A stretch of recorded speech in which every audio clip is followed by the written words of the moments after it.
सुबह सुबह रत्नागिरी पहुंचकर राजिनी आंटी और राजीव अंकल बहुत खुश थे। रत्नागिरी की आब हवा की बात ही कुछ और थी। लेकिन अब दिक्कत यह थी कि इतनी सुबह स्टेशन पर कोई रिक्शा नहीं मिल रहा था। राजीव अंकल और राजिनी आंटी आपस में बातें करने लगे कि तभी एक रिक्शा उनके पास आकर रुका। रिक्शा वाले को देखकर आंटी और अंकल चौंक गए, क्योंकि यह तो उनके गांव का पड़ोस में रहने वाला संदीप था। संदीप को देखकर अंकल आंटी को हैरानी के साथ साथ खुशी भी हुई। अंकल आंटी रिक्शा में बैठ गए और रिक्शा चल पड़ा। समय काटने के लिए अंकल संदीप से बातें करने लगे। बेटा संदीप, और कैसा चल रहा है? घर में सब ठीक ठाक? तुम्हारी बेटी कितने साल की हो गई? 6 साल की हो गई काका, संदीप ने जवाब दिया। अब तो स्कूल जाती होगी? हाँ, जाती है ना। बहुत मन लगाकर पढ़ती है। यह तो बहुत अच्छी बात है। उसको खूब पढ़ाओ लिखाओ और काबिल बनाओ। हाँ काका, मेरी तो यही इच्छा है कि वो खूब पढ़े लिखे, लेकिन अब उसे अपने आप को बहुत संभालना होगा। छोटी उम्र में ही उसे खुद अपना ख्याल रखना होगा। उसे अब पिता के बिना भी जीना सीखना होगा। मैं पहले की तरह उसका साथ नहीं दे पाऊंगा। संदीप की बात अंकल को थोड़ी अटपटी लगी। इससे पहले कि वो उससे कुछ पूछ पाते, उनका ध्यान रास्ते में पड़ रहे जंगल पर गया। ये देखकर अंकल थोड़े से सहम गए, क्योंकि उस जंगल के रास्ते में अच्छे और बुरे आत्माओं का वास है, ऐसा उन्होंने कहीं सुना था। उन्होंने संदीप से पूछा, अरे बेटा, तुम हमें इस जंगल के रास्ते से क्यों ले आए? काका, उधर जमीन खिसकी है और रास्ता जाम हो गया है, इसीलिए। ओह अच्छा, ठीक है, कोई बात नहीं। रास्ते भर दोनों गप्पे मारते रहे। बीच बीच में आंटी भी उनकी गप्पेबाजी में शामिल हो जाती थी। बातों बातों में रास्ता आराम से कट गया और अंकल आंटी का घर भी आ गया। अंकल आंटी को लेने उनका नौकर घर के बाहर ही खड़ा था। नौकर को देख अंकल उससे बोले, अरे सोहन, मालूम है तुम्हें, आज तो हम बुरे फंस जाते। सौभाग्य से हमें संदीप मिल गया। अरे संदीप, अंदर आओ, हमारे साथ चाय पीकर ही जाना। बोलते हुए अंकल पीछे की ओर मुड़े, लेकिन यह क्या, वहां तो कोई भी नहीं था। रिक्शा खाली पड़ा था।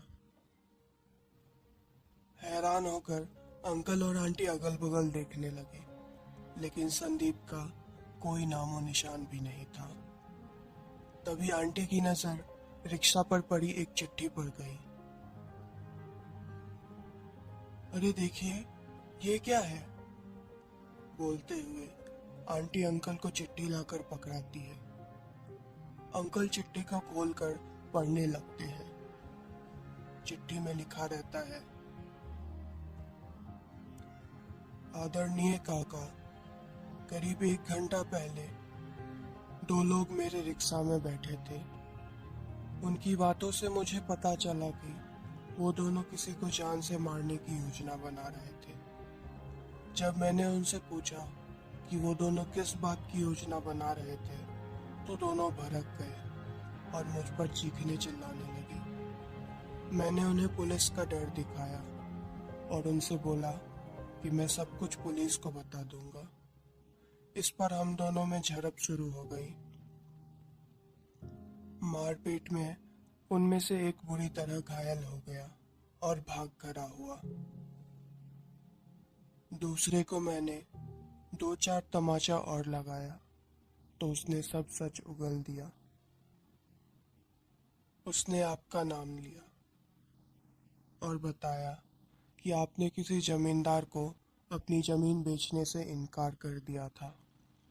तो गुस्से में उस जमींदार ने आपको और आंटी को मरवा कर जमीन हड़पने के लिए इन दोनों को भेजा था। इतना बोलकर उस गुंडे ने अपना चाकू निकाला और मेरे सीने में उतार दिया। मैं वो आघात सहन नहीं कर पाया और मेरे आत्मा ने उस शरीर का त्याग कर दिया। अब उस चिट्ठी के जरिए संदीप की आत्मा अपनी आप बीती सुनाने लगी। काका, मुझे अच्छी तरह याद है जब मेरी पत्नी मेरी बेटी को जन्म देने वाली थी तो आपने किस तरह अपनी गाड़ी में उसे अस्पताल पहुंचाया था और उसकी रक्षा की थी। उस दिन गांव में दंगा हो रहा था और कोई डर के मारे अपने घर से बाहर नहीं निकल रहा था। ऐसी स्थिति में आपने अपनी जान की परवाह ना करके उस दिन शांति के प्राणों की रक्षा की और आपकी वजह से मुझे पिता बनने का सौभाग्य मिला।